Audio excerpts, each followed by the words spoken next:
તાજેતરમાં તે એનએસયુઆઈના રાષ્ટ્રીય અધ્યક્ષ એટલે કે વરુણ ચૌધરીજી જ્યારે વારાણસીમાં મનરેગા મુદ્દે શાંતિપૂર્વક આવેદનનો કાર્યક્રમ હોય ત્યારે ભ્રષ્ટ ભાજપની તાનાશાહી પોલીસ દ્વારા વરુણ ચૌધરીજી ઉપર જોર જુલમથી લાઠીચાર્જ કરવામાં આવ્યો। ક્યાંક ને ક્યાંક વિદ્યાર્થી પ્રતિનિધિ તરીકે એની સાથે અસંવિધાનિક વ્યવહાર કરવામાં આવ્યો એવું અમને લાગી રહ્યું છે।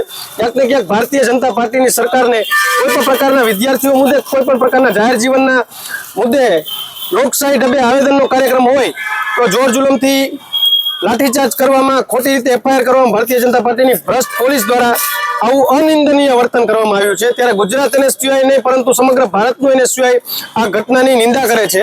ત્યારે આજ રાજકોટ એનએસયુઆઈ દ્વારા ત્રિકોણબાગ ખાતે વિરોધ નોંધાવીને અમે ભારતીય જનતા પાર્ટીની ભ્રષ્ટ પોલીસ વિરુદ્ધ કાર્યક્રમનું આયોજન કરવામાં આવ્યું છે। જો ત્યાંના પોલીસ કમિશનર ઉપર કોઈ પણ પ્રકારના યોગ્ય પગલામાં ન લેવામાં આવ્યા તો સમગ્ર દેશભરમાં એનએસયુઆઈ ઉગ્રમાં ઉગ્ર વિરોધ પ્રદર્શન કરશે।